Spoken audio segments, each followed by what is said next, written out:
SeizYourBusiness.com podcast with Tony Rourke and Kevin O'Flaherty. SeizYourBusiness.com, making you money. Share it on Facebook, share it on LinkedIn, Twitter, Twitter. our blog, YouTube videos, listen to our podcast, getting so hot that it's burning up the stereo. Welcome to the SeizYourBusiness.com podcast, coming to you from our speakeasy in lovely downtown Downers Grove. Our guest today is Doreen Petty from Doreen Petty Coaching.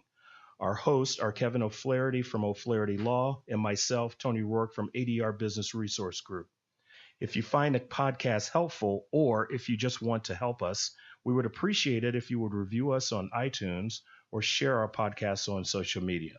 So without further ado, I'll hand this off to Kevin. So our topic today, Doreen, is going to be transitions in business. And thanks for being here, first of all. You're welcome. Thanks for inviting me. Tell us a little bit about your business. My business is a professional coaching business that addresses transitions both in personal and professional lives. So for business owners, I have a division called Coaching the Boss, and it's all about being in the business of sustainable success. And when people make a transition into business ownership, something changes about their life, their expectations for themselves. It changes their identity. The same thing is true in personal life. So I work with people who are in navigating transitions associated with significant life events, divorce, separation, the dissolution of a business relationship, even people who are going through empty nesting. The identity of their relationship with other people changes. And the same thing happens in business. So my life coaching division is appropriately named We to Me Transition. So it's people who are shifting from a we to a me transition. But my business coaching is also a transition-based coaching business for entrepreneurs, new business owners, and small business owners who are making significant changes in their business by choice or because of influences in the environment. Cool. So we've sat down and grabbed lunch several times, and I've always walked away learning something from you. You've got a lot of knowledge in that head about business. What are some of the biggest things that you see business owners struggling with, just in general, and pieces of advice that you can give to business owners? Most people struggle. Well, one thing is people don't know what they don't know.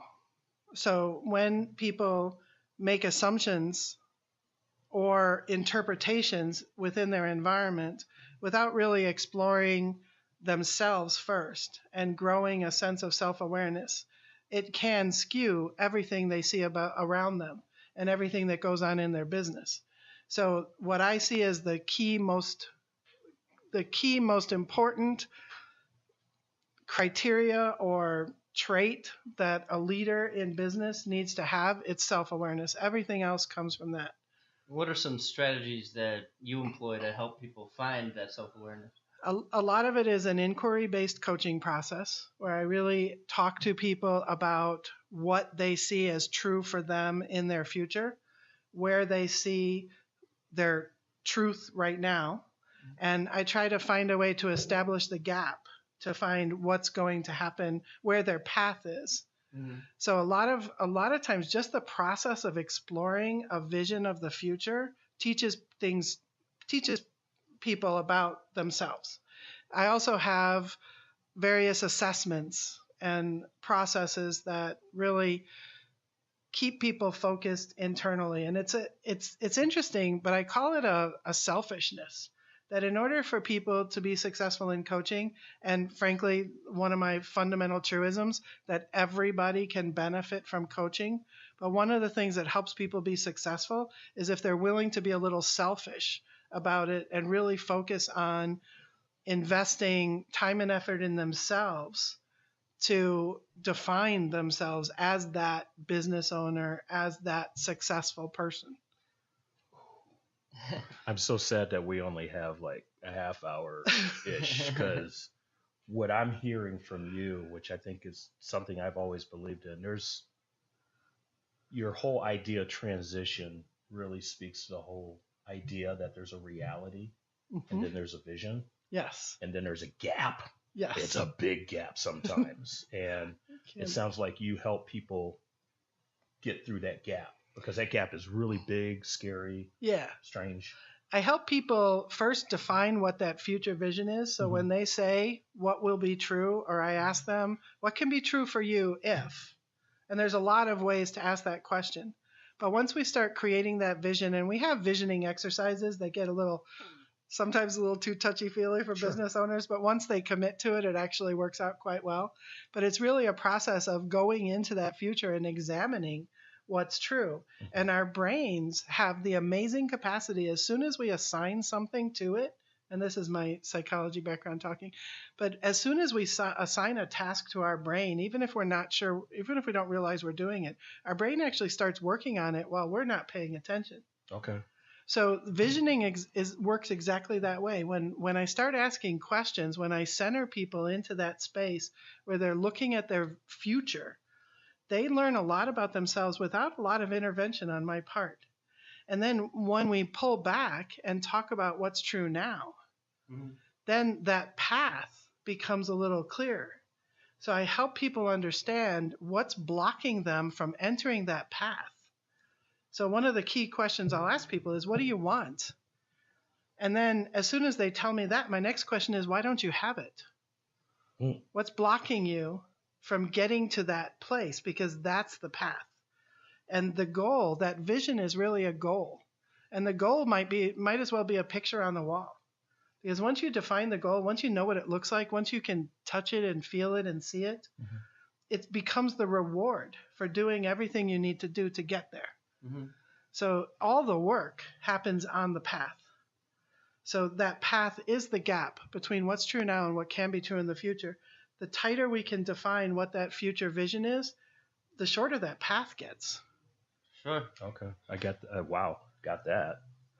So I've tried to start writing a book on how to be successful in business, and I thought my first chapter was going to be defining your vision for where you want your business to be and what results you're looking for in your business. But I had to bump a chapter in front of it as to finding out why you're working in the first place. What's important to you? And I've heard you talk about finding your why, and can you talk about that a little bit? Sure. Finding the why. The why is the purpose. So when we can identify why, and it means something to us cognitively and emotionally, there's something I call the CAB map. There's a cognitive and affective, or emotional, and then a behavioral. So everybody has their own CAB map. We engage ourselves intrinsically through our cognitive and emotional processes. And then what we show up with in the world is our behavioral. That's the only thing people can see. So when we want to know why we're doing something, if we lean too much towards the cognitive or too much towards the emotional, we lose the balance. So translating that into behaviors can be somewhat dichotomous in terms of creating an equilibrium for ourselves. So when we know that why, it actually contributes to the balance. So why would I start a coaching business? Why would you become a lawyer? Why are you doing the things that you're doing today? And why, more importantly, and what comes first actually, is why would you aim towards that goal that is here and in your heart, in your head? Why would you choose that? What's going on? What's really going on? Because sometimes we choose things because we think we should. Sometimes we choose things because we don't feel we have another choice. Sometimes we choose things because we're tolerating something in our lives. This all comes back to the sense of self-awareness. If we can build the why, then again, the gate to that path becomes a little easier. And as you found in just exploring it, the vision becomes a little more real. Sure. And if you have the why figured out, if you know why you're working, what you want your business to do for you ultimately, that becomes kind of a razor that you can use to make decisions. Yes. And for me, the reason I'm working isn't to be a famous attorney. It's to free up time to spend with my children. So when I'm presented with a networking opportunity in the evenings, it defeats the whole purpose of what I'm doing. And I'm able to make that decision. No, I'm not going to go to that cocktail hour, because the whole reason I'm working in the first place is to spend time with my kids. And that, so you have to kind of have a philosophical center and an understanding of why you're doing what you're doing in order It's a personal strategy. The why does define the razor, and it's not like Occam's razor. It's not the simplest. It's almost never. In decision making, it's all about being choiceful and recognizing that you're not just making one decision. You're making a multitude of decisions on a daily basis, and every time you say yes to one thing, you're saying no to something else. And being aware of that and understanding how it fits into your ultimate result or your ultimate goal for yourself and your strategy, that all ties back into the why, into that self-awareness. But it's a personal strategy. Let me ask you a question about that, because I know a lot of the people that I know Kevin and I are trying to target are either business owners or people who want to become business owners. Now, favorite people. Within the context of corporations and how they lay off people and let people go, we know that a lot of people make a decision to go into a business with the purpose of making money, but that's not a good enough purpose. That purpose will skew you very quickly. So what kind of tips can you give somebody that will, one, let them recognize that that's where they're at? Because sometimes you just don't really get that you're in it for the money, which is okay to be in it for the money, but that's not a strong enough purpose. And unless you have a really great widget to sell. True. But how do you help somebody, within that gap, and when they're trying to figure out their vision, their reality, how do you move them off of the money path and into a true purpose? It's actually quite easy because it's called the 5 whys. I've heard that. And it's something that's been around for decades, and I started using it back in the day in the corporate world, working with leaders, executives, developing leaders, and in that. And how does that work? We need to find the core of the why. And so if somebody says, I never assume the first answer is the actual answer, because it doesn't give me anything fed from the intrinsic source of what's going on. So if somebody says, I say, why do you want to start this business? Because I want to make money. Okay, great. Why do you want to make money? Because I don't want to be broke. Okay, that's great. That makes perfect sense to me. Why don't you want to be broke? What does that mean to you? For me personally, that's like a prison. Okay, I can see that's a great analogy to think about that as a prison. So what is it about being in that kind of prison that creates that barrier to you? Because I can sense that there's almost a fear associated with that. Tell me more about that. Tony just slipped into a coaching session. Roared. So you asked me how the 5 whys. I asked you. I mean, for a prison point of view, I've got my 2 kids that I they're older, so taking care of them is not really the point, but it is kind of the point down the road. Sure. I have dreams of moving and living in South Carolina. My girlfriend's down there. Awesome. So I've just got a big old plan, and of course I got to fund that plan. Sure. And so that's why to me, I say prison because I'll be trapped here. Okay. That makes perfect. That's very reasonable because you've got a very powerful why. Your future vision of how you see yourself in that space, and where it is. You have a pretty good sense of when it is. Oh yeah. And you know who the stakeholders are in the process as you move forward. Okay. So why does it come back to that money question? There's something else that's in that why, Tony, that I can almost hear in your answer that goes beyond the money. So tell me what that is. I don't know. That's why I'm asking you. No. So think again about what you said. So everything that you told me was really about the relationships you have with other people. So where does that come into it? Relationships matter. I mean, a lot. Okay. And to me, I'm just speaking for myself. It's really hard to be solid and serious in whatever your relationships are. If you're chasing the buck, if that's the motivation, if that's the drive, do a pretty good job of staying out of that space Mhm. because that's an ugly place to be. Yeah. Because at the end of the night, you're very empty. Even if you Right. get a good check, you're still empty. Yeah. Empty as heck. So for me, I know I'm rooted in really grounded with my kids, girlfriend, friends, Sure. family, things of that sort.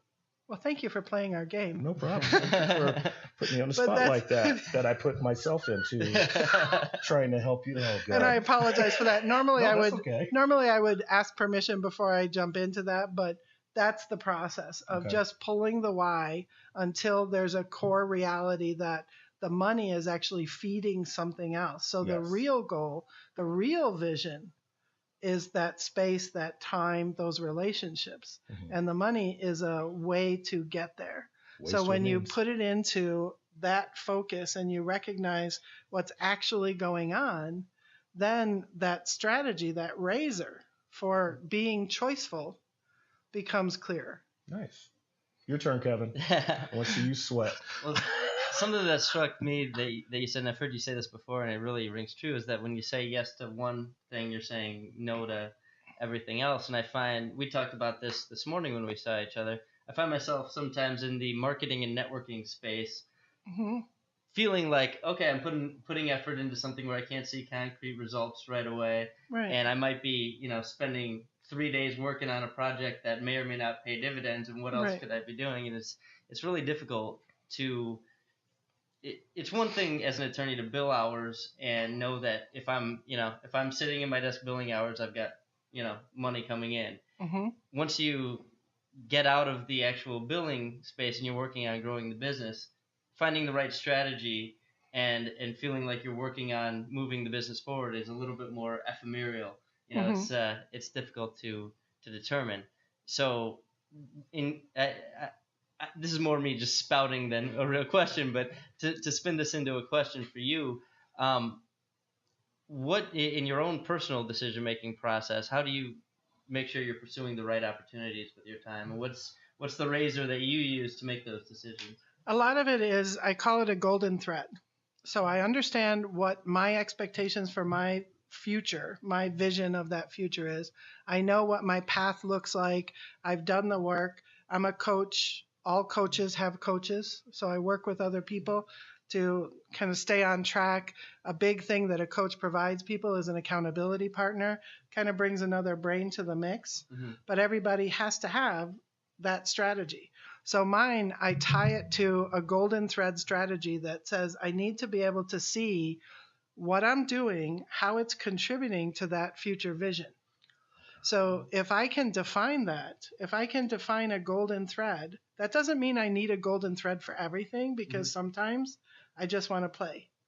And if I give myself that permission to say, I can fit this in, I can just go to a movie, go to a play, I can play golf, which I haven't done in a very long time, which I really would like to. So there's other activities that I want to get. Just read a book. Sure. Or even just watch a television show.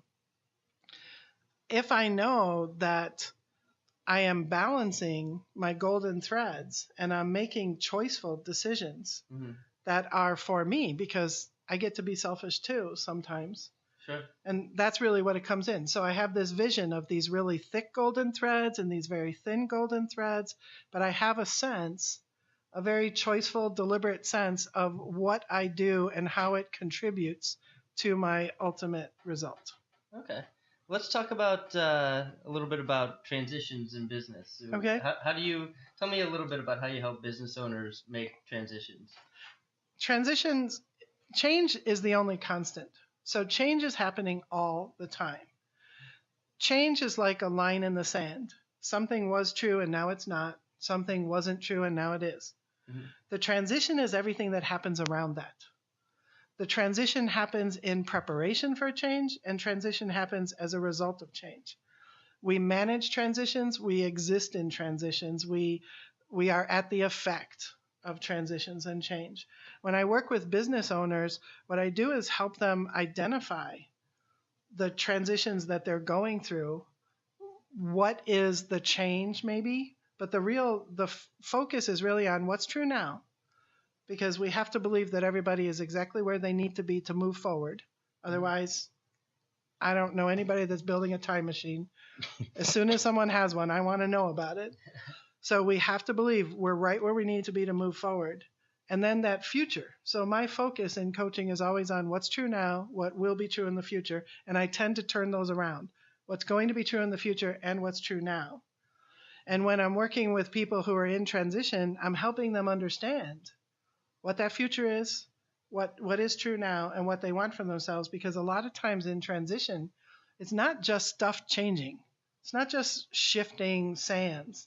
It's actually an identity shift. I always like to say people who are becoming business owners are doing so. They're transitioning from being a normal person to being a business owner. And that's no less true for the people who have felt over the past decade, or actually downsizing activity has been going on for more than 2 decades, really since the 80s, so 3 decades. So there are people in the business owner environment who are in that environment because they feel they had no other choice. The reality is everything is a choice. And so the other thing that I help people do is to manage their transitions. I help them understand that there is a choice in everything they do.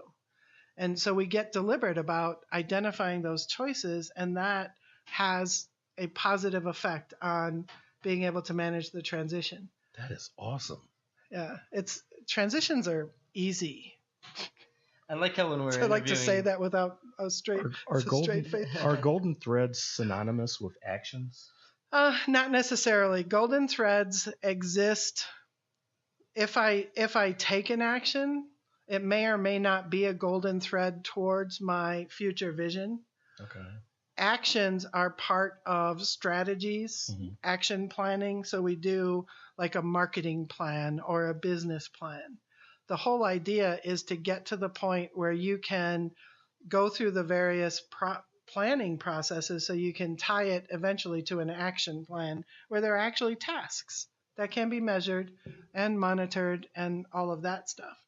But not every task is going to have the same level of golden thread. Sometimes we have to do something like what you're doing, Kevin, with trying to make some choices about where you're spending your time, what you're eventually going to outsource, what you're going to do yourself, where's the value in that. So even a golden thread may be something you're not even doing yourself. It may be something that you decide is not my core business. So I'm going to, like with the sales stuff that I was talking about, it's not my core business. Right. I tend to, if I try to sell something to someone, I end up coaching them. And then what do they need me for? Giving them free advice. Exactly. I'm learning how to be, that's an ongoing lifetime experience. So even outsourcing can be a very thick golden thread. Okay. Because it can contribute. Okay, got it. To that future. So it's basically something that helps bring the vision into reality. Yes, it is the steps on the path. Okay, got it. So if you're familiar with mind mapping techniques, I have what I call an interrogative goal dependency chart that I use to help people become more deliberate about the choices they're making and about what that path looks like. And it's interrogative because it goes through the who, what, why, when, where, how. And it takes people down the path to, what's going to be true, what's true now, who's all involved. There's lots of boxes around, but the whole path is kind of a timeline, but it also has fish bones coming off of it. So everything that's contributing to that path, we can define and identify. And it's a mind mapping technique that I use to just really explore through inquiry, asking a lot of spacious, open-ended questions to really help people create that vision on paper, especially when they have a harder time seeing it. When it's harder, it's not as easy as just brick and mortar stuff when you're trying to imagine and create that vision. So sometimes we try to do it pictorially that way. Cool.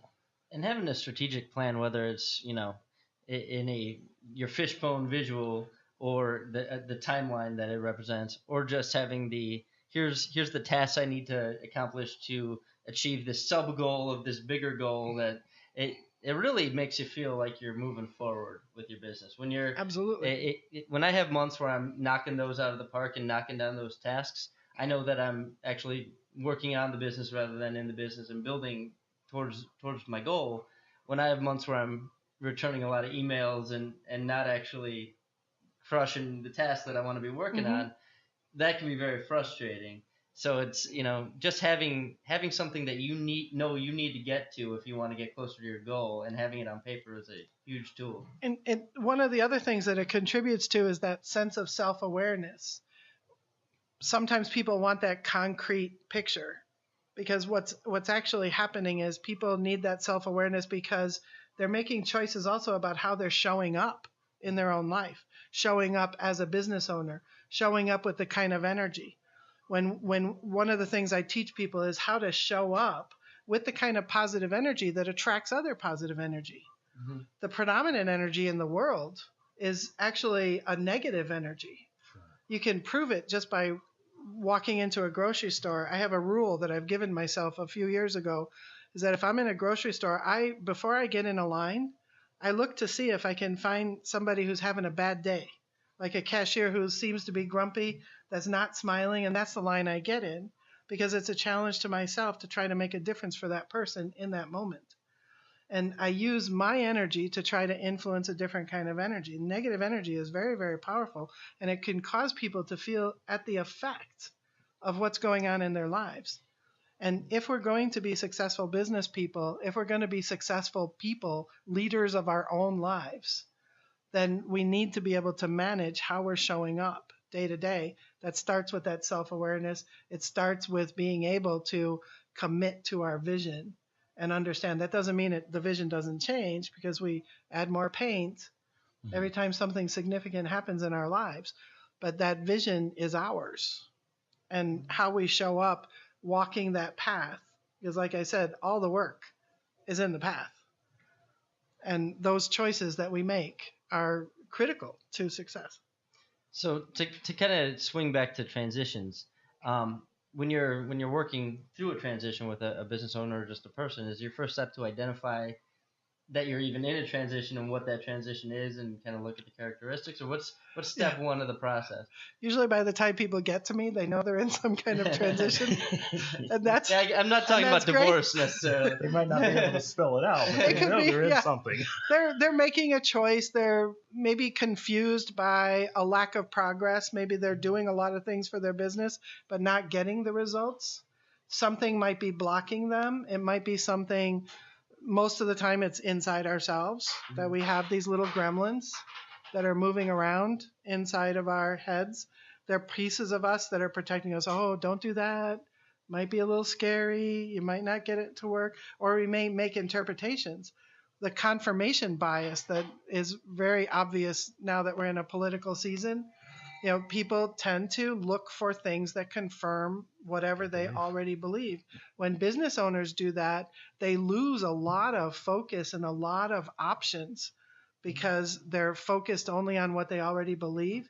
And that can be the kiss of death for businesses, not being able to open their options and use the energy to turn it into a prism effect. And I swear I'm not a new agey kind of person. I just realized that sounded just like a new agey kind of person, but no, I don't have crystals in my pocket. You're not talking about, I understand what you're saying. You're talking about what you put out into the world. Yeah, so it's that kind of energy that we put out in the world. When it's positive, it opens up a lot of options for us.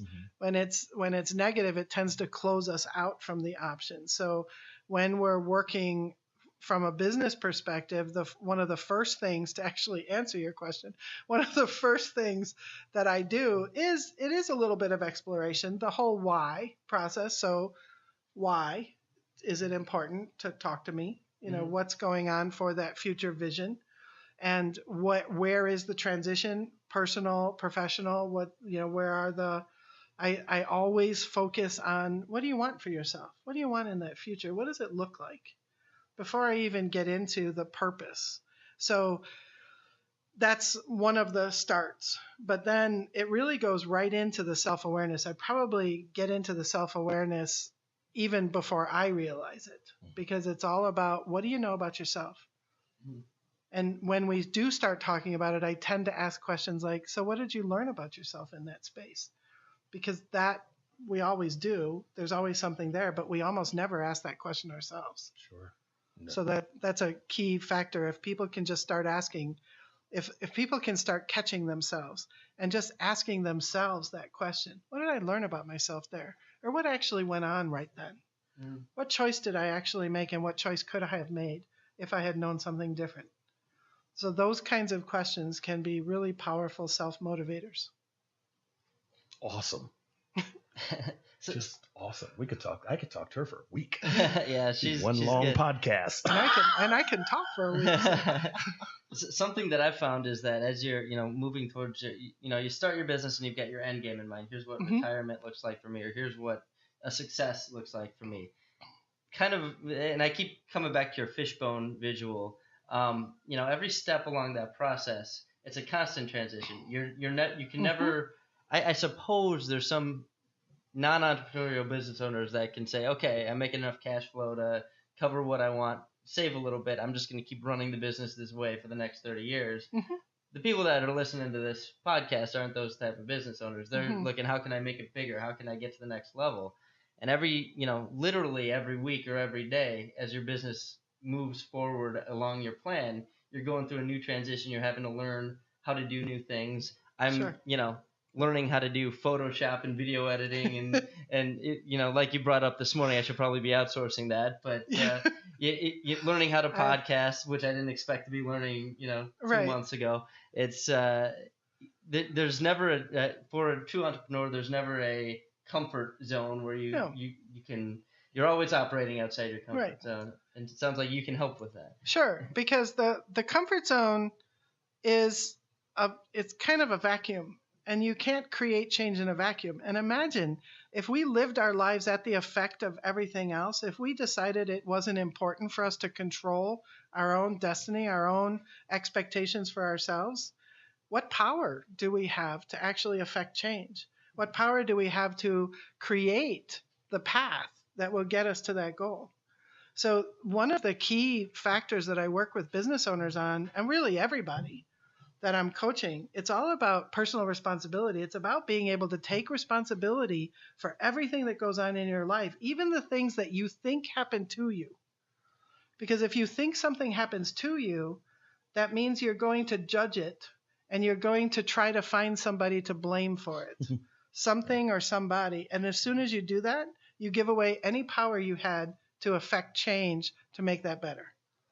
So I'd much rather take responsibility for everything I do and everything that happens in my environment, because then I retain the power to create that change. And that's what I try to help business owners understand, is the power in the responsibility, and the fact that who wouldn't want to be in control of their lives rather than being at the effect of their lives. Yeah. Well, and I've had some relationships go south with key employees before. And, it's what you just said spoke to me, because when that happened, I wasn't thinking, man, that jerk employee that, they really screwed me over. What I was thinking is, how could I have, next time when I get the replacement, how am I going to manage differently so that the relationship doesn't, go south? And what, the people that are operating in your universe can affect you, but it really comes down to you for how you're going to deal with all the input that you get and then change your output. There's another fundamental truism that speaks to that, is everything that I do and say, believe and think and feel is all on me. It doesn't have anything to do with anybody else. Yep. Everything that everyone else says and does and thinks and feels is all about them and has nothing to do with me. So even if someone appears, like I hear this all the time, well, they made me so mad. And my response to always that was, why would you choose to be mad? Because what that person did was all about them. It didn't really have anything to do with you. If you allow yourself to believe that somebody else did something that created a reaction in you, then again, you're giving away the power. How can you change something that somebody else made happen? So it comes back to that responsibility. So when you choose, it's that level of what you were talking about in terms of the relationship is actually looking at yourself, looking through the other side of the mirror, as I say it, and checking, well, geez, what exactly went wrong here? What was my role in it? Mm-hmm. What will I need to do differently? Sure. What can I do differently to make that better? And that's a question a business owner can ask themselves and answer. Believe me, they all have the answer. Sure. What can be better tomorrow, given everything that happened today? Now, if I had blamed my college girlfriend for breaking up with me rather than evaluate how I could be a better person, that my wife would still be way out of my league and never would have dated me in the first place. See, there you go. Amen to that. We've all been there. I mean, self-evaluation. And that level, and I've told you in the past that I've always seen you as quite a really self-aware person, and that just points to that same reality. Oh, thank you. Do you have a favorite business book? I know you do, but what is your favorite business Oh, book? there's a saying in my family, or actually a teasing in my family that goes on, is anytime anyone ever mentions a book, somebody else always says, Doreen has that book. Or if anyone mentions a topic, and doesn't matter what the topic is, and you'd be surprised at how eclectic my library is, but somebody is bound to say, Doreen has a book for that. So there are actually quite a few. I love The Tipping Point because I think it tells people something about what can be true. It really helps people imagine the what if scenarios. What would have to be true if? That's one of my favorite questions. What would have to be true if? And then I also like Michael Bridges' Managing Transitions. Yeah, very apropos to our topic. Yes, because that's a really good one. So his first book was Transitions, and then he did Managing Transitions, and there are actually some exercises and things like that that go through that. And then there's also there's a book on energy leadership that isn't so much a business book as it is a coaching book. But it was written by Bruce Schneider, and he's the founder of where I've gotten some of my credentials. And that is all about using that positive energy, using that, how you're showing up, what mix of energies are unique to my client or whoever, and to help them understand how they're using that to show up. And the energy leadership book that Bruce wrote really goes through a lot of those processes. It kind of follows one of his cases, one of his client scenarios, and goes through how energy really plays a part in our lives. So I tend to give that book away. And then the 100 to 0 ratio, or what is it? 100 to 0. A guy named Al Ritter, who's a management consultant locally here. I was really impressed with some things he said in a networking thing. So I invited him for coffee, and we had coffee one morning, and we were still there at lunchtime having a conversation. And ever since then, I've been giving away this 100 to 0 principle. It's the 100 to 0 principle. And it basically teaches people in a very simple way to take responsibility, 100% responsibility, 100% of the time, and expect 0 in return. And it's amazingly empowering. Wow. To help people understand how to 100% of the time, 100% responsibility, 100% of the time, expecting nothing in return. That creates a power for self-awareness, self-expression, showing up without engaging anything else and without giving yourself an opportunity to judge. So that is it's a wonderful way to look at how we expose ourselves to our environment through the way we show up, through the behaviors we choose. So that's interesting, because if you follow that philosophy through and expect nothing in return, you're going to get a whole lot in return. Oh, absolutely. Because just by not expecting it. Positive Wow. energy. Energy, another fundamental truism. Energy attracts like energy. So the energy you put out is the energy you're going to get back. And it's weird. It's absolutely freaky how it happens. But I've proven it to myself, and my clients have proven it to themselves over and over again. If you put out that negative energy, if I get in that line with that cashier who's grumpy and I'm grumpy back, what am I accomplishing? I'm just engaging more negative energy. if I allow her grumpiness or his grumpiness to affect my mood, I'm making that choice. Mm-hmm. So my role then in that space is to try to make a difference from a positive energy. And it feels fantastic when I get that smile or I get that laugh. I love how Tony takes notes for himself throughout the show, so he can. If I don't get that out, I'm done. You're welcome to type up the show notes for us anytime you want. Well, and all of the books that you recommend. Let me know, and I'll publish it as a blog. Wow, that is just wow. And we'll have show notes that'll have all the books you talked about linked to them, so you can certainly publish that. But how can people reach you if they want to hire you? I have websites.